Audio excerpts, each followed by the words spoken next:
I just want people to understand, like, I never ever thought I would be able to get away from the drugs and things because it's always been part of my life since I was 10 years old. I've been on one sort of drug or another, and it's like I never thought I'd be out of that world. Do you know what I mean? And it is. It's like, well, if I can do it, anybody can do it. Believe me, anybody. How did it start, if you don't mind me asking? What happened when you were 10?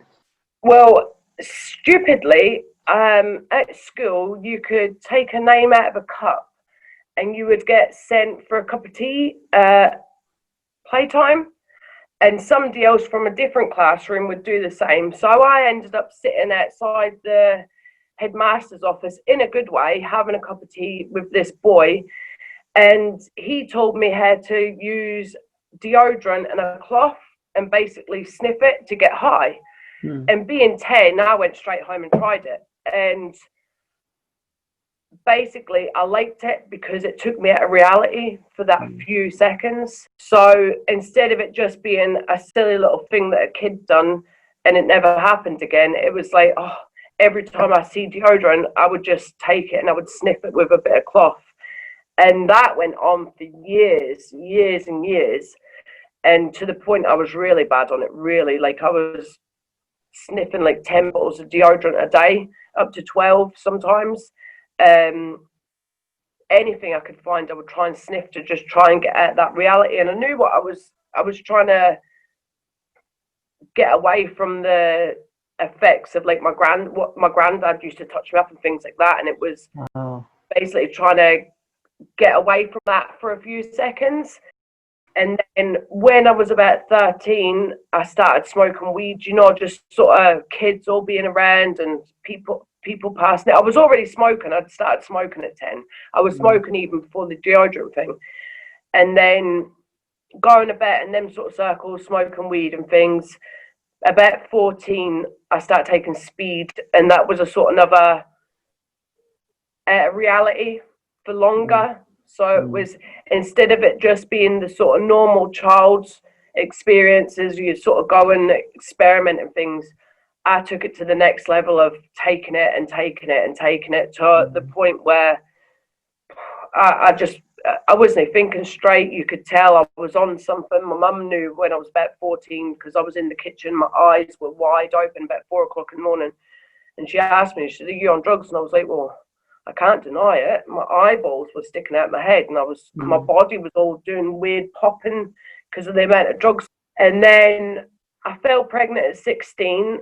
After I had my son, his dad already took ecstasy, and being with him, that's when I started taking my first ecstasy tablet. So that was sort of ecstasy and cocaine then. We wouldn't really go out because I had my son when he was asleep at night time at the weekends. We would like take half a pill each and we'd be in the house. But it was the whole time I was smoking weed and things like that. And then it was sort of like that, sort of partying, going out at weekends and things. I'd had another daughter by then. I was a single parent. When my kids went to their dad's the weekends, I would be out partying, taking drugs and things. Through the week, I was still taking speed because in my mind, it kept me from reality, but enough so I could still do the normal day-to-day mum things, but I wasn't like on an ecstasy tablet, you're away with it. On speed, you just saw everything speeded up. In my mind, it was like I needed that. And then it was like that for years. And then I met my ex-partner, and he had heroin one day. I didn't realise. I'd only known him a couple of weeks. I sort of knew him, but I didn't know who he was. And when the kids were asleep, he pulled this bit of oil out and started smoking it. And I hadn't smoked weed for years by this time. I hadn't smoked weed since I was about 19. So it went from the weed from about 13 to 19. And then he said, "Here, do you want to try it?" And I knew what it was, but I didn't know really what it was, like the harshness of it. I knew it was bad, but I didn't know it was this bad. And so I had a couple of lines with him, and it made me go into that old feeling of being stoned again from the weed, but a lot heavier. And straight away, it was, everything just felt, it's like you're being sort of cuddled, and do you know what I mean? It's like nothing can sort of touch you. And that was only the one time I ever felt like that really, and I've got to admit, it was a really nice feeling. Do you know what I mean? And I think that's what people chase. But anyway, so for about a week, when the kids were in the bed, he would bring it out. I would have a couple of lines. That weekend, after about 6 days, the kids went to their grandparents for the weekend. We were sitting like with a group, and they were all waiting for some. And I started feeling a bit like cold and sniffly, not realizing I didn't know the implications of it. And I was like, oh, I think I'm getting the cold. So I wrapped a quilt around me. Well, my ex-partner started laughing. He goes, "You've not got a cold, you're starting to rattle." And I was like, "What do you mean rattle?" I had only sort of took uppers and things like that. It's a come down. You sort of go to sleep for a good few hours and you're all right again. That's the way I dealt with it. So when he said that, I said, "Oh, shut up." And he's like, he says, "When we get a bit of this, take it and you'll feel much better." So when it came a couple of hours later, I smoked a couple of lines, and I instantly felt better within seconds. And he's like, "See, you're basically addicted to it." Me not thinking, I've only had it for like a week. In my mind, I was like, "Oh my God, I'm going to need to get this every day now so I feel all right for the kids, so I can function." And at the time, I'm not realizing he's putting that in my head. I've come to realize, because I know the sort of the way people are with it. He's told me this because he knew that I had money with being a single parent. I would end up helping him with his habit. And I didn't realize that until years and years later. So yeah, every day I was just going in the morning, getting a bag, smoking it, and that was me. I was all right, not realizing I'm feeding the addiction. I'm getting more and more addicted to it. So this went on for about a year. I ended up basically, because I could sort of see he was like, the ex-partner was always, "Oh, go and get another bag." And it's like, I can't afford this. I've got to feed my kids. I've got to do this. I've got to do that. And then I sort of started realizing like I was getting really bad. I was starting to feel really ill every single morning. It wasn't like, get up, go and get a bag and I'll be all right. It was just, as soon as I woke up, I was ill, and my body was aching. I felt sick. My mind was everywhere. To the point I was breaking down, crying, sobbing. But I was so scared of anybody finding out because of my kids. They were only 10 and 6 at the time. I think 9 and 6. So I was so scared of anybody finding out. I wouldn't go and tell anybody. I wouldn't ask for any help. And then I basically told this ex-partner to go. I'd had enough of him. I sort of realised what he was all about. I still didn't at the time understand that what he had sort of said to me that after that week wasn't right. I was just believing I had this habit. And it wasn't until I met my partner that I'd been with for 11 years up until recently. When I met him about 3-4 months later, he was just like with a group of friends. We'd become friends and things, and we started speaking, and he's like, how did you get onto this? Because you don't seem the type of person to be taking this kind of drug. And I sat and I said to him, "Oh, I was smoking it for a week and I got addicted." And he's like, because he'd been on it since he was 15. He was about 23 by then. And he's like, "What do you mean a week?" He's like, "You wouldn't be addicted to it within a week." And I says, "Yeah, I was starting to feel rattly." He said, "Yeah, I understand that." He says, "But that night, that first night that you turned around and you thought you had the cold, if your ex-partner had turned around to you and says, 'Look, stay away from it. You're probably going to have a couple of days of feeling shit and ill, but just stay away from it now,' you would have been fine." He's like, "You didn't have a full-on addiction then. You started to feel the effects of it, but you weren't like properly addicted." And that's when he explained to me, he's more than likely said this because if he has an addict for a partner, you're both going to help feed each other's addiction. So that's when it sort of realized, I was like, wow, even though I took it, I was an adult, I just sort of didn't realize I had been played into it. So by this time I was really bad. I was smoking a lot every single day just to feel normal. And then I'd already been thinking about asking my baby's, my daughter's gran, my daughter's gran, to take the kids for a few weeks. Still naively thinking, get the kids somewhere for a few weeks, because I was going out shoplifting and things like that, and I knew I was being around people that I should have never been around, other addicts and things like that, people that were just not supposed to be around kids, basically. I knew it's like I'm going down a really dark path, and I'm not dragging my kids with me. So I asked their gran to take my kids. Stupidly, I thought it would have been 8 weeks at the most, get myself off the drugs, go and get a new place away from all the other drug takers and things like that. It didn't happen. By the time they went to their grans, I found out I was pregnant. And I found this out because every time I tried to smoke the heroin, I would be sick. But I'm not thinking I'm pregnant. I'm just thinking my body needs more. So I started injecting, not realizing I'm pregnant yet. So I started injecting, I was injecting, and I was smoking it, and then within a week, I was fully injecting it every single time. A lot of people have said usually it takes them a little while to go from smoking, probably injecting once a week or something, and then smoking. This, I was just injecting straight away.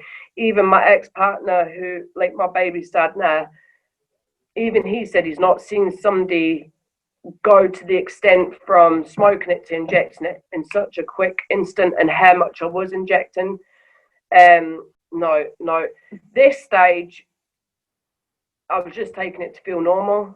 So you're taking it to stop the withdrawal, to stop the pain of not having it. Yeah. It's like it's the more you have, obviously, the more your body feels it when it's withdrawing.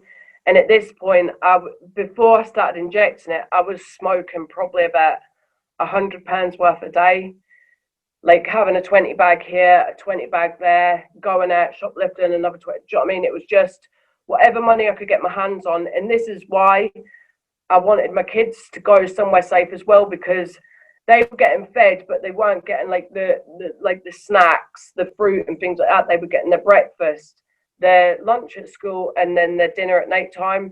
And usually before like the heroin and things, they would have snacks through the day, they would have supper and things like that. This is to the point where I was having to go and borrow money just to get a box of cereal and things, and I thought, I am not doing this to my kids, they don't deserve this.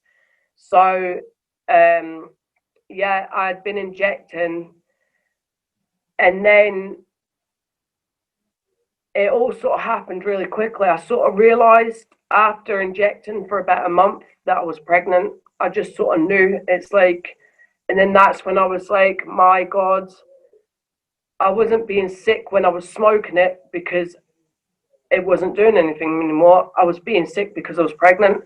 By this time, I'd been injecting it for at least a month, and I was full on. I'd already shot my arms to bits. I was trying to jag all over the body and everything within a month. It was really bad. So this whole time, it was just because I didn't have the kids to sort of anchor me down and keep me sort of being a mum and sort of trying to keep things as normal as possible. It was just a full-blown sleeping on the streets, sleeping in bushes, shoplifting, getting arrested, being around people like other addicts, drug dealers, prostitutes, because it was like I would be sitting and we'd all be together, like other drug takers and all that, and dealers. You get to know all these people that are being around, and I'd be sitting at sometimes thinking, how have I got to here? Like, my best friend's a prostitute. My other best friend's like a drug dealer. This one's just mugged somebody, and it's like, I am in the middle of all this. And sometimes you just sort of try and stop and think, and it's like, how the hell did a few months ago I was still taking the heroin, but I was at home with my kids, and there I'm in the full-blown middle of a city, sleeping on the streets, ill as anything, around prostitutes, drug dealers, people that are mugging people, and to them, it was normal. I can remember one guy coming in and going, "Oh yeah, I just took the knife and put it to her back and she give me her money straight away and all that. And he's like laughing that he's got this money and he can get himself sorted. And I'm just sort of like, wow, this is my reality. Do you know what I mean? It's like, It's not the kind of thing you'd do. No, didn't get me wrong. I got to the point of anything was possible, anything, because all you want to do is stop yourself from feeling ill. So it's anything. Didn't get me wrong. Me and my ex-partner, we went and shoplifted, and that's what we done. We were shoplifters, but I was around people that just didn't care. I didn't feel safe because I knew they're capable of doing anything. John, if I had even £20 in my pocket, which I wouldn't have ever done because it would have been straight on drugs, you knew that that person would want that and that person would do anything to get that. Do you know what I mean? So it was always, you never told anybody what you had. If you did have drugs, you never let anybody know, never, because they'll be your best friend saying it to you, but then they're making a plan to get that off of you so they can have it for themselves. There's no sense of safety ever. And then sleeping on the streets as well. At night time, you're worrying about, as soon as you hear a voice, you could be in a bush or you could be like under stairwells of flats and things. As soon as you heard a voice, you were keeping yourself curled up, because luckily it didn't happen to me and my ex-partner, but everybody sort of used to congregate around the same sort of areas. And nearly every single day of the people that were sleeping rough, somebody's either been beat up or peed on through the night or stripped naked. Basically, you're not human. You're not human to anybody. Nobody has any empathy for you. You're just a thing. And a lot of people just, especially people that are coming back from where, if they come across you, you're just a toy for them to play with and to have a bit of fun.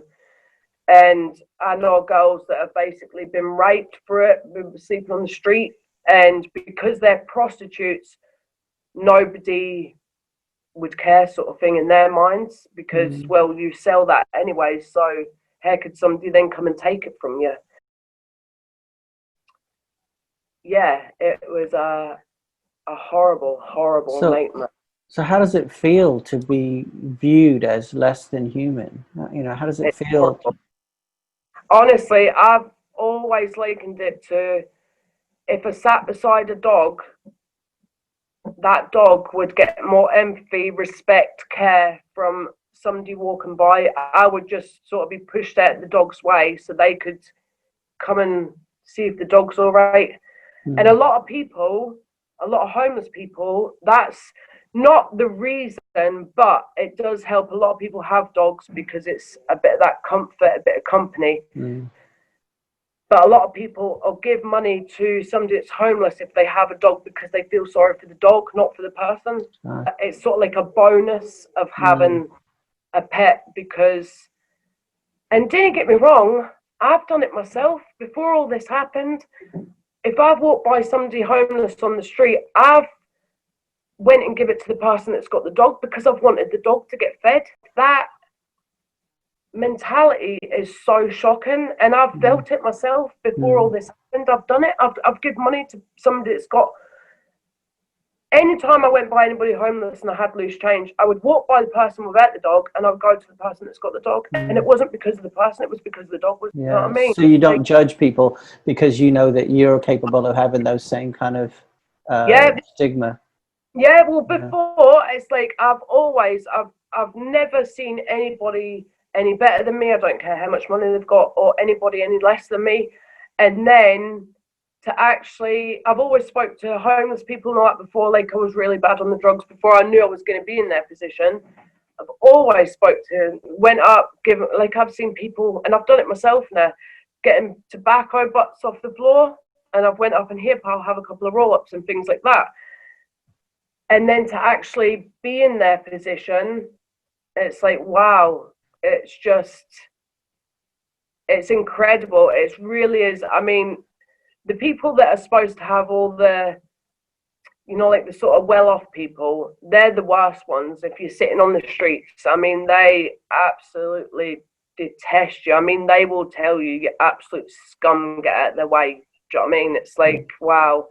And the people I've found that, like myself, that haven't got much or on benefits and things, they're the ones that will come up and say, here, pal, there's a pound or whatever, you're right. Where did you sleep last night? It seems to be the people that have got more careless, in my opinion, in my experience. Are you still someone who shoplifts? Oh, God, no. Oh, God. It's a strange joke. No, what happened is I'd already been sick of it for a good couple of years, and I kept trying to get off the drugs. By this time, my two oldest kids I knew weren't coming home to me. It, like, at the start, mine just said that it's like I had that sort of naive thought, I'll send them away for a few weeks. 2 months at the most, I'll get everything sorted and everything will be back to normal. That just did not happen. They ended up staying at the grands. I mean, they're adults now. And my daughter that I fell pregnant with, she got taken off me at birth straight away. And then I got put in prison when she was a week old. She was still in hospital for shoplifting again. It was my first time in Touchwood, my only time in prison. But I'd had enough of it for years, tried getting off it so many times. There was sort of that, there's nothing to get off it for. I've got no kids. I kept away from all my family. I stayed right away from them all. Went to a completely different city. Had no contact really, sort of a phone call here and there every sort of 6 to 9 months from a family member or so. I would never contact them. I was so ashamed of myself. And then I'd got pregnant quite a few times and had abortions because I wasn't in no fit state to have a baby. And I've always sort of thought it must have been the drugs, making the contraception not work. And it probably could have been being that ill when you've not got the drugs in you, you'd be sick and things like that. I was on the pill. So I got pregnant a few times and I had abortions, and it's horrible. It's like, it kills me.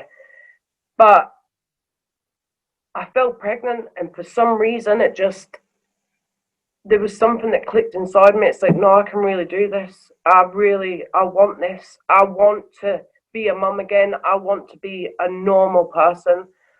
I want to have a bit of normality. And I knew there was a very, very, very, very high chance of me not getting to keep my baby, but I thought I'm going to give it a chance. Still didn't get away from drugs. We were still homeless, and we were getting put into homeless hostels or B&Bs, and we would try and get moved from the areas that we knew. So we would say, oh, there was something wrong with the room, and they would move us to a different place. Or we would say, oh, we've got people after us in this sort of section of the city. You can't put us there. But they don't really care about that. That's your problems. They're just making sure you've got a roof over your head, a room for the night.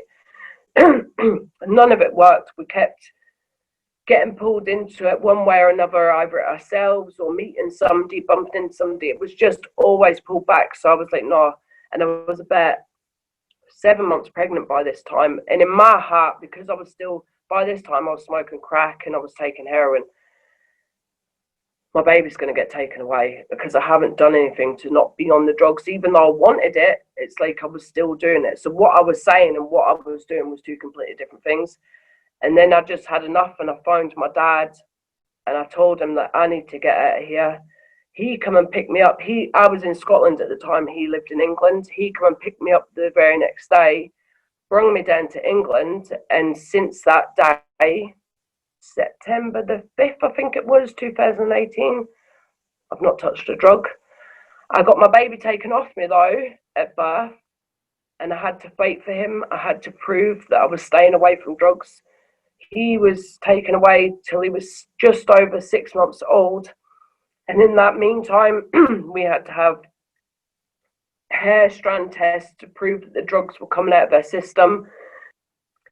We had to go to so many meetings, basically prove that this is what we wanted. And he was my drive. It was, even though I hadn't got away from the drugs at the start of the pregnancy, I finally done it. And it was that sliver of hope that they really would see that I really, really did mean that I wanted to be a mum again, and I wanted to make sure that this little baby didn't get taken away and I raised him. And luckily, they seen, do you know what I mean? They seen that we were doing the work. They seen that we'd never missed an appointment. They seen how much, I think they thought because we had took so much drugs and what they had down on paper for me and my ex-partner, they didn't think we would emotionally bond with their baby and things like that, because you sort of come desensitized to everything. And every time any worker or that see me with my son, they just, and his dad, they just knew it's like, no, use are fine, like use absolutely. They had to keep telling me, like, it's like you're gonna eat him back and you just got him that close to you. You know what I mean? It's like, and it's just he was my turning point. I know you have to do it for yourself, but I was ready years before. I just never seen a way out of it. There was no reason to be out of it. And my situation had got so much worse from what it was when I was trying to run away from like the abuse of my granddad. I had span, and I've always likened it to like my life's been like a tornado. It just spins and spins and spins out of control. And sometimes I'll sort of stop, and I always think that that's when you're at the eye of the storm, and it's only for a brief minute of like, wow, how did I get here? Like, look around me, all this destruction, all this chaos. And then all of a sudden it just starts spinning again and you're back in the tornado. And there, for the first time ever, it's like, in my mind, the tornado's passed. I've got out of it. And even in my head, it would always feel like it was spinning. I'd go off, and I know it's to do with the drugs. I go off here and I branch off there when I'm trying to explain things. That's why I said to you, you'll probably have to reel me back in. Do you know what I mean? But I know I've not done too bad in my mind. You're doing great. You're doing fine. Thank you. But yeah, so now, because I've done so much damage to my body through drugs and things like that, they couldn't find veins or anything when I was pregnant. They had to get their sonar machine and everything. They had to go right deep because all my veins are completely shot, just to get blood and things. So I knew how much damage I'd done to my body. So to basically keep me active and my mind active and me and my son doing things, and it's helped because of this lockdown. I jog now, so preparing to go for a jog just seems like a little thing, but when you've got a nearly 2-year-old son, it takes a good few hours because you have to make sure he's all right, he's fed and things like that, because I'll go and jog for about an hour at a time, and it takes a few hours a day just to get ready to go for the jog. So when I say I go and jog, people think, oh, it's just a sort of half an hour thing. To me, it takes a good few hours to prepare to go for the jog in the first place. So it keeps my sort of day busy and running about to my son. Wow. So how long have you been clean now? Since the 5th of September 2018. So nearly 2 years. A month? In a month, it'll be 2 years. That's great. Yeah. And is it still hard sometimes? Do you still feel that pain and that urge to escape, to get away? No. At first, like the first few months, when I would get stressed, and there was a lot of stress because I just had my baby taken off me again and things like that, the heroin wasn't so bad at the end. That just becomes sort of the normal thing. That's all. It was like basically treatment. Like you needed that just to feel normal. So that was an everyday thing. By the time I got off the drugs, I was really bad on the crack cocaine, and to the point I was like 7.5 stone or something. There was nothing left of me at all. Even a bit of wind blew me one day, and I could feel myself gonna topple because I had no food for weeks and weeks. It was just crack cocaine constantly. There was nothing left of me. I was so malnourished. And when I would get stressed, I would want that pipe, and that would be my go-to. And in my head, it was like having to sort of get that out of my head and not want that. I wasn't wanting the buzz or the feeling or anything. It was just that sort of initial sucking it. And it's sort of like when you smoke, when you're stressed and you have that fag, well, it's probably times that by 1,000, that sort of want, do you know what I mean? And I had to get to grips with that. And that was basically, I think, because I was so ready, I was so sick to death of the life, it was that easy transition. And with me already losing my kids, it was that drive of, there was no failure. If I knew I failed, I didn't even think about it. I had to try and find something in the family to put their name forward, to basically take my son if me and his dad messed up and we didn't get him home. And I wouldn't even let myself think of somebody at first, because it was like, he's not going to anybody else. Even though I knew there was a big realization that he could be taken and put up for adoption or given to a family member, in my mind it was like, that isn't going to happen, because I know I am not going to mess up. I know this is it for me now. I did say if he did go, I would have tried my hardest to stay away from the drugs, but then that would have been my whole life lost again, like another child. It would have just been another devastation to me. So I couldn't sit and promise. When people said, oh, you need to stay off the drugs for yourself, I understood that and I wanted to, but it was like, I knew he was my world, and if they took him away, that would have just broke me again, like over and over again. So it was that sort of build yourself up and to be taking it all broke back down again. So I couldn't make any promises there, even though I wanted to stay off it. It was like, he's everything to me, even though he's a little fucker and I could throttle him sometimes. He's my world. Do you know what I mean? And luckily, God, he come home. So it's like, good things do happen if you want it bad enough, and if you do, even it to the point where you think, I haven't, like with being pregnant and still taking the drugs. In my mind, it's like, I've already messed up, because you should have stopped taking the drugs as soon as you found out you was pregnant. I couldn't get away from it. And in my mind, I hadn't got away from it in enough time. But I still held to that little sliver of, well, now I'm down in England. Now they probably will hopefully see that I really do want my son, and I really do want to be a mum again, and I really do want a normal, clean life. And yeah, luckily it happened. So that's great. So you've got this passion and this conviction to, for the sake of your son, to put up with and to face the withdrawal and the uprooting and creating a new life, all that. Yeah, that's amazing. It's been brilliant though, it really has. I was on 100 mils of methadone when I was pregnant with my son, and now I'm down to 35 mils. I would be down more, but the lockdown happened and they stopped reducing people. So now I'm basically wanting to get right off the methadone. It's still going to take a while because you have to take it slowly. And basically, I want to put all my badness to good, and that's become a drugs counsellor. Because I know when I went to a counsellor when I was younger, I was only in my teens, for the buzzing of the deodorant, buzzing gas, basically. After the first meeting, in my naive mind, I thought everybody that was a drugs counsellor would become a counsellor because they'd been on drugs and they had the experience. And when I said to her, oh, how long did you buzz gas for? And she's like, oh, I've never done that. And I was like, hey?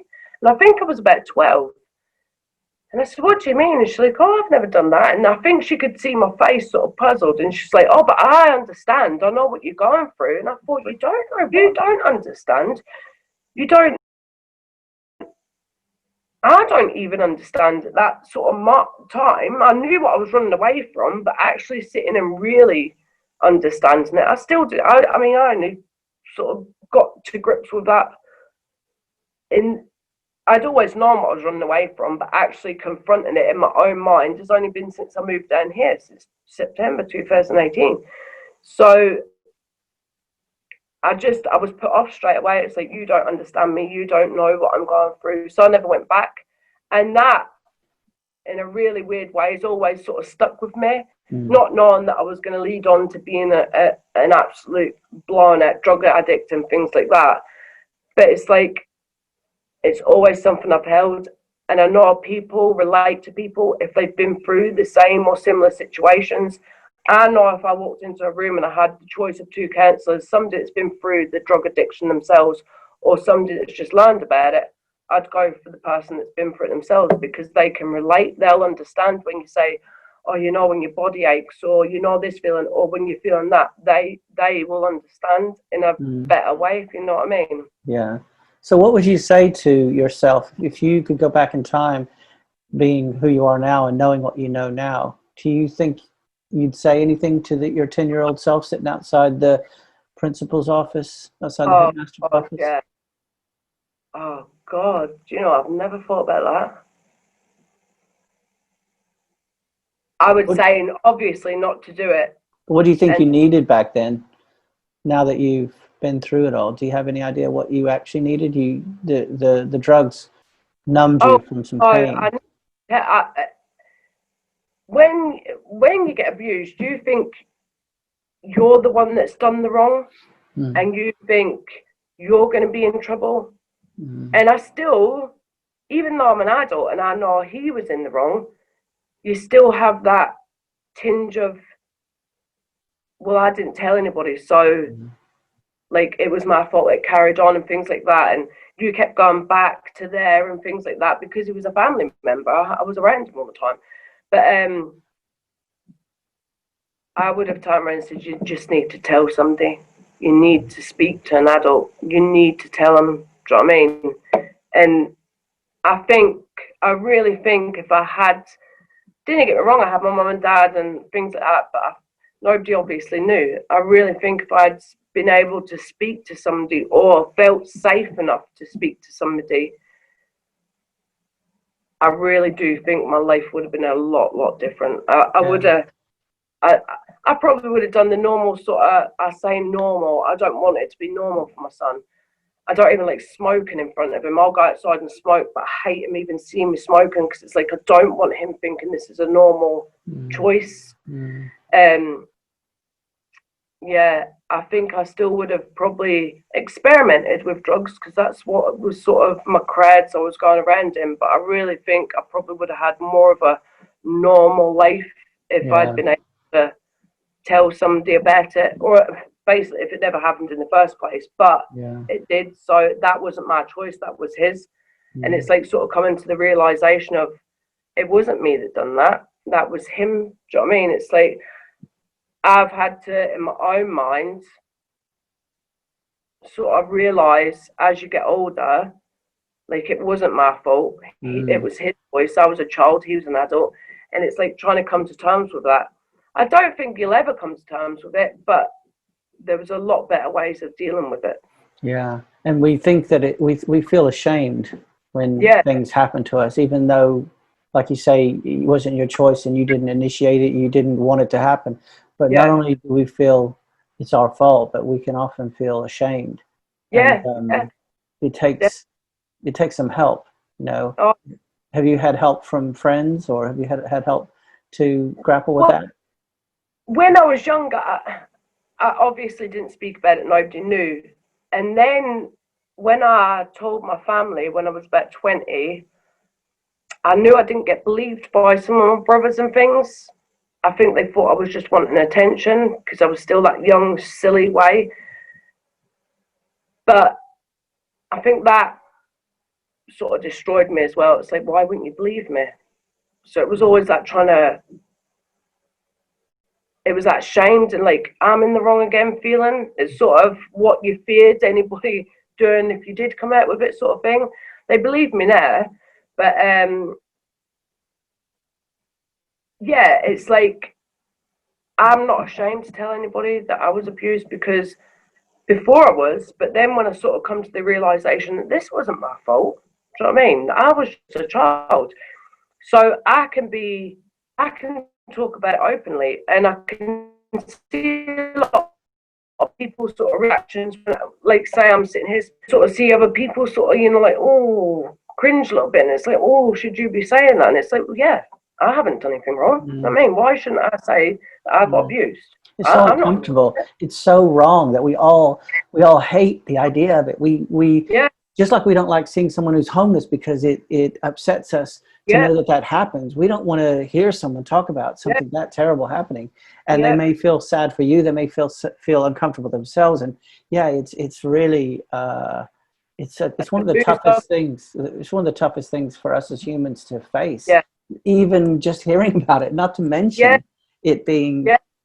That's you. what I can, people literally, I can see them sort of like, oh, like, did you just say that? And I'll just sort of be carrying on talking, and you can sort of see, wow. And it's like, listen, it happens. Do you know what I mean? I've come to terms with it. So, do you know what I mean? If you don't like hearing about it, you don't have to. You can tell me to stop. Do you know what I mean? But that's the way it is. That's the Mm, situation, and I feel as though I feel empowered by it because it's like I've done nothing wrong, and it took a long time for me to realize that it's like I didn't do anything wrong. Do you know what I mean? It's like I was there, a child. He was an adult. He should never ever. I don't care if, which I wasn't, but I'm saying I don't care if a child's running about naked. You do not touch a child. Do you know what I mean? You cannot do, especially a family member. It's just, mm, I think a lot more children have to realize it doesn't matter what you done. You were a child. You did not deserve that, and you were not in the wrong for it. Do you know what I mean? That adult had that choice, and they should have never mm, done that. And I feel like being able to say it out loud and say, well, this did happen, and sort of not keep it buried and, oh, no, don't tell people, don't tell people. It's not, no. If somebody asks, like, what's the reasons? At the time, I sort of didn't realize fully, but you're always running away from the fact of this going on. It's not until you actually get older you realize this is what I'm running away from, and that's why I tried to tell like my family and things when I was about 20, because I knew I was taking the speed and things and all that, because it was like getting myself out of reality. And I did try and sort of put a stop to it, and it's like if I tell somebody, then hopefully like it'll stop all my madness. mm, And then sort of didn't get believed. I think some of them did. I think some of them didn't. I think some of them a bit like, oh, so that was just sort of like, wow, why are you not mm, believing me? And then it was sort of more into the drugs, more into the drugs. Like, wow, mm. you must be in the wrong. You are the wrong. Do you know what I mean? So, yeah, it's been a journey and a half, believe me. Wow, But wow. now it's like, well, that's it. It's I'm here. I'm just wanting to be a normal member of society. I was saying it to my brother the other day, being able to walk down the street and you get the little old ladies morning and things like that. I've not had that for a long time because of the areas we was. You get to be known as that drug addict, shoplifter, and things like that. People will be like, oh, do you know what I mean? Stay away from me, sort of thing. And it's like it's nice just being able to walk down the street and have that morning, and people seeing you as just a mum, do you know what I mean? And just a normal person and not following you around a shop or what are you doing? Why are you in this area? Sort of thing. So yeah, it's nice just being normal again. So you can appreciate someone saying hello to you in a way that many just don't even notice, take for granted. Yeah. Yeah. I was nearly crying the first time somebody done it when I was down here. I was like, my God. It's like I am just normal to everybody. Nobody sees the junkie and Mm, the shoplifter and I'd never took people's wallets or that, but it becomes as that stigma or watch your wallet if she's a bit. Do you know what I mean? It's like mm, anything's possible when you're a heroin addict, and everybody knows that. So it's like you have to be cautious when you're around an addict. Do you know what I mean? So yeah, it's like people don't know you're an addict, and I was going to keep it quiet. I didn't want anybody to know when I moved down here, and then when I started meeting friends and things, it's like, no, do you know what? This is me. This is why I am who I am today, and I'm not going to shy away from it. I was an addict. If you don't like it, you don't have to be around me. But this mm, is my position. This is where I'm now. This is the way my life's gone, and I'm working towards it. Instead of just sort of gone with the tornado, it's like, no, I'm on this path, and this is what I'm working towards. Instead of mm, just getting swept up with emotions and all this and drugs and that, it's like, no, this is what I'm doing, and this is where I'm wanting to go, and that's the path I'm taking. There's no blips or little paths that you know, this is my path and this is where we're going. So the end goal is I'm not I don't want a lot of things in life. I want to make my house nice, a normal, cozy home, make sure my son gets to his school on time, and become a drugs worker, a drugs counsellor. Basically, do a normal job, be a normal mum, do the normal things. It's like, and I've said it to so many people, you don't understand how just being able to get your son ready, put him in the buggy, and walk along to the park. I do not take that for granted because I know. Sorry. No, it's fine. It's good. I just know what I've got. Because you didn't have it, because you lost it. Yeah. That's all I ever wanted was my kids and to be a mum. And I threw it all away for drugs. And I've always thought that's one thing that got me as well, because the person who abused me, it's like I still see him affecting my kids because of what he done. I'm there doing this, and my kids have basically been pushed to the side because I'm so messed up, do you know what I mean? And now, my kids speak to me, my son phones me nearly every couple of days when he's like walking home from work and things. My daughter, she's not speaking to me just now because she's still in the house with her gran, and the gran doesn't like me, and that's a whole nother story, through all the drugs and things. But yeah, it's like having that. I'll never get back their childhood. I'll never get back being able to be a mum. But it's like what I've always wanted. I've got a brand new child who I'll tell him about my past, but he's just gonna know the mum. Like, she's my mum. She's not been the one of what my older kids knew, going out getting, like, they didn't know I was on drugs, and this is something I'm so grateful for. I tried to hide it so much, and it wasn't until my son was older and his gran told him that I was on drugs. I just told him that I wasn't well, and basically he needs to go to his gran's for a few weeks at the very start, when I thought they'd be home within 8 weeks at the most. Stupidly, I just told him I wasn't well and need to get myself better. And when he got told when he was a bit older that I was actually on drugs, he said, Mum, I'm like, nah, because he's an adult, I can speak to him about it. He's like, I was absolutely shocked. He said, he said, I seen you like a couple of times having a couple of like drinks. He said, and that's all I thought. He said, I never ever realised like you was on drugs. And because I wasn't one of these that would sit and do it. And I mean, I've seen so many people sitting taking drugs in front of their kids, not caring. I've took them away, took them to the park and things like that. It's like, so they wouldn't have to see it. It's like that mum still come out at me, and it's like, wow, you cannot do this in front of your kids. What are you doing, sort of thing.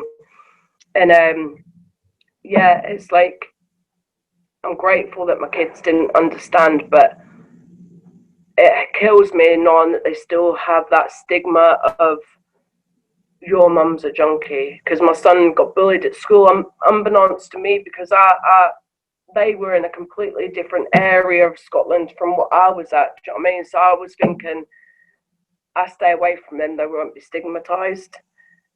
And yeah, because of like through his gran and things like that, speaking to her friends, and it just sort of got a bit. Do you know what I mean? So they still got, my son got bullied like a couple of times. People said things to him, and now realizing it's like, wow, like it still has, obviously not having a mum affected him, but that, it just kills me. It's like I've still really affected them. I know I've really affected my kids by, in their minds, I left them. Do you know what I mean? They didn't understand the backstory to it and all that. All they knew is one day they was with mum, and the next day they were living at Gran's. So it's like they're sort of, I just dumped them basically in their minds. Even though in my heart I believed they were coming home, they didn't understand that. And another really sad thing is, I tried to fight for them the first year. I did get myself off of drugs and things like that when I come out of prison and things. I tried to fight for them, but I was told that the kids didn't want to come home. Now, I never wanted to put pressure on my kids. I never wanted to say, do you want to come home to mum? Because I felt as though if I asked them that, they're going to say yes because they didn't want to hurt me and they wanted to please me. So I would never ask them questions like that when I seen them. I had supervised contact. But yeah, so I got told that the kids said that it's not that they don't love me, it's just where they're settled in there at their grand's. So I thought, right, I'm going to have to take that.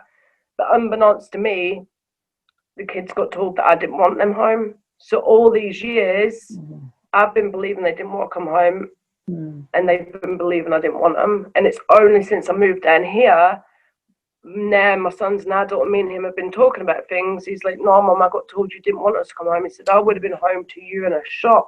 And I was like, wow. So that was another thing, like a lot of huge. But as I said to my son, it is what it is now.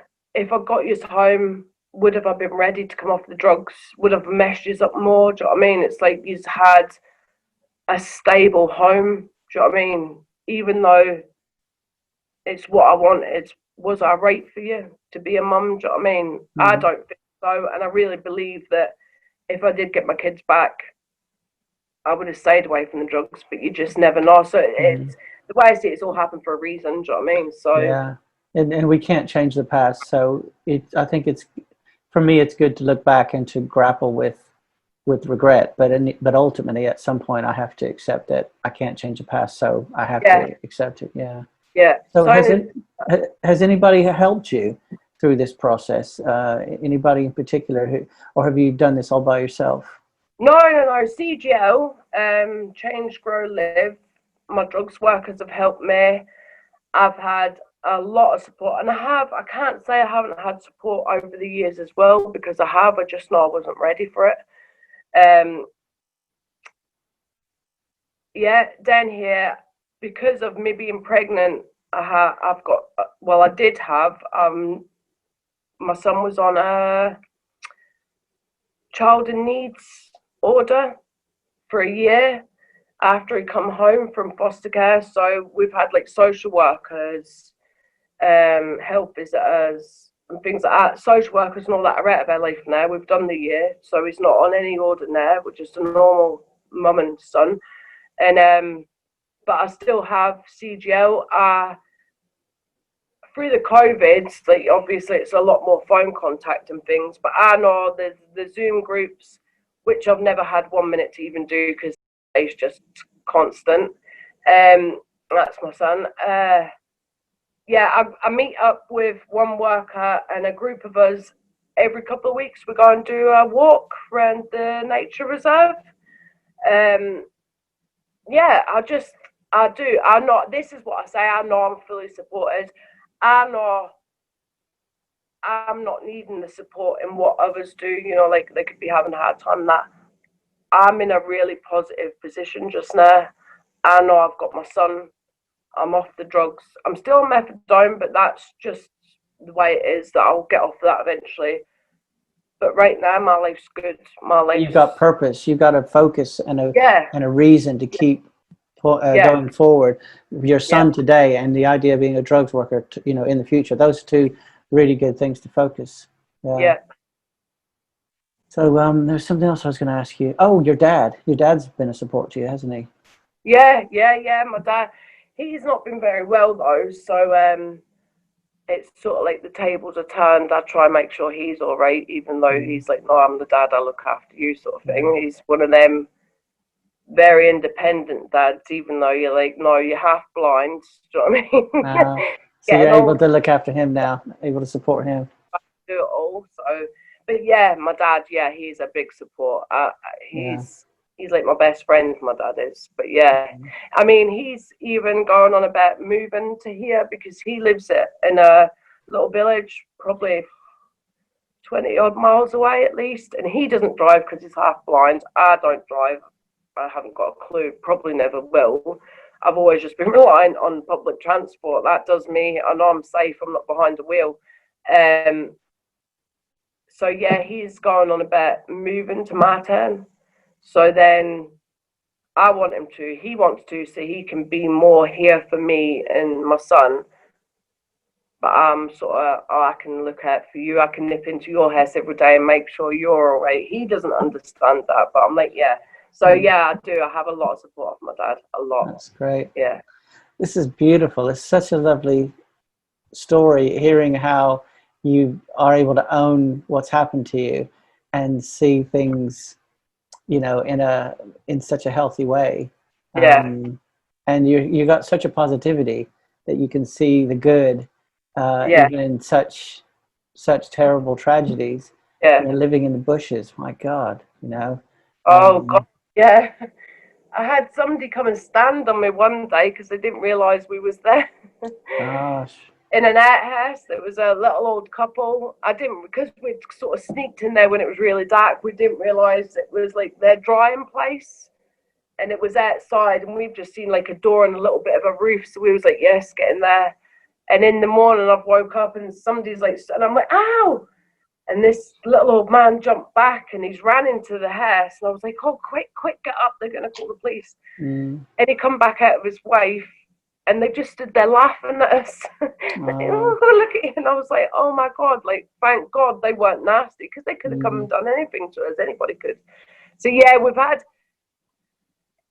I think we sort of always tried to spin it, even though it was bad. And I mean, it was really bad, especially when it was the winters, because they used to open the churches at night time, but there's only so many that a church can hold, and they're dotted around the city. So we could be 10, 15 miles up that side, and the church we need to get to that side, and it's like walking through all that to get to there. It's like, oh, by the time I get there, it's going to be hours later. So let's just find somewhere with a bit of coverage in the freezing cold, no blankets, nothing. And it was bad.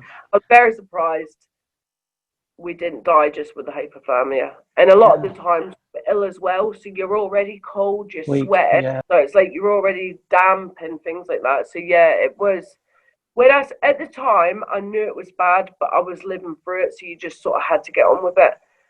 Now when I think back, it's like I feel sick, because it's like, wow, I was really in some really nasty, unpredictable positions. Dangerous. Has anyone ever told you how tough you are? You've got some serious stickability and fight and determination to live through all that and to come out healthy. You know, do you know how tough you are? I don't know how tough I am. I wouldn't say that. I know how lucky I am. I really do know how lucky I am. You're strong. You're really strong to have survived all that and to have fought through the other side and to be able to face what happened to you and to be able to hold your head high, to come off drugs and to fight for your son. You're very strong. I don't know how to take a comment on going already. Well, that's good. Smiling is good and laughing is good. That's a good way to take a compliment. Definitely. That's all I'm looking towards. There's a lot of laughter. There'll be tears, obviously, but a lot more laughter in my life. I like it. At one point, I didn't even know I could laugh anymore. The drugs had sort of, I could see people sitting laughing at things, and I would pretend to laugh, and it's like inside I was dying, because it's like, why do I not find that funny? And then when you sort of look back, it's like, well, you'd been desensitized to a lot of things. Do you know what I mean?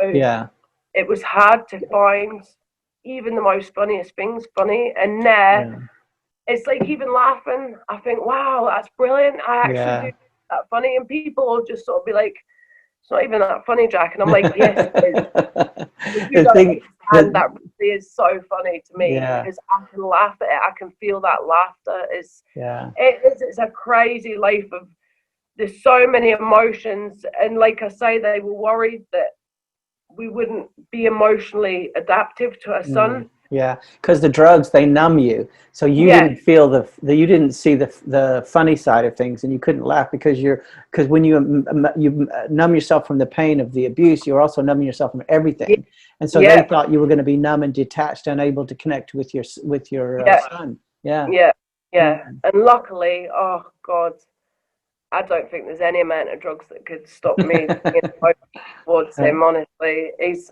like I say, because he's getting to that terrible 2 stage. He's getting to that point of right in Yeah. the room.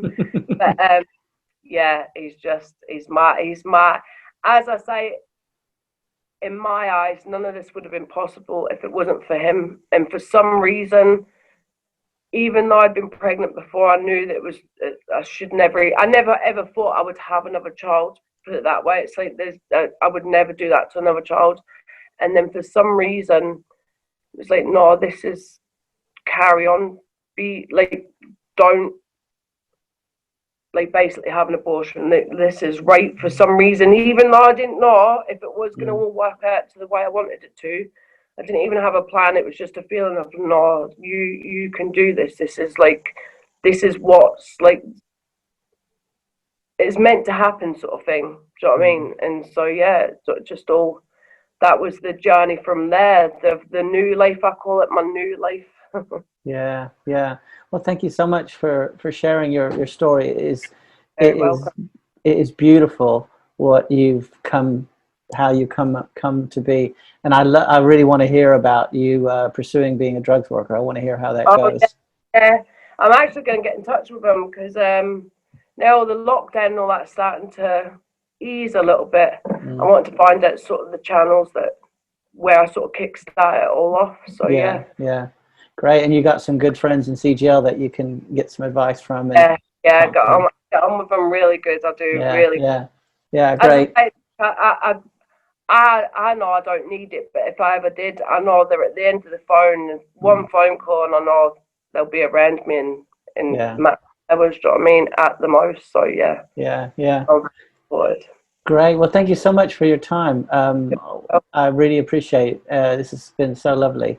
And I do really hope that somebody hears this and something clicks, that they can be honest about, that they can be brave about, that they can overcome that voice of thinking that they have to keep it to themselves, or that it's their fault. It'd be brilliant for someone to be able to hear you and go, oh, okay, and get some help sooner, or just to keep fighting and to not give up, to know that there's life on the other side. One thing that I would, as you say, if I could go back to the old me, it's like just to say it's not your fault, and there is people that want to help, but they can't help if they don't know.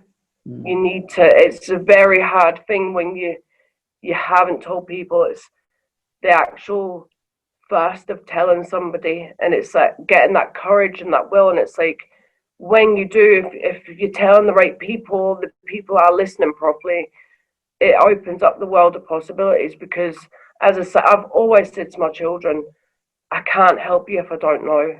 You need to tell me what's going on, because if you don't know, you don't know. Do you know what I mean? So you can't help. So yeah, that's one thing I would advise, is just speaking to somebody. To don't be alone in it, because when you're alone, it's too much. You can't do anything if you're alone. Do you know what I mean?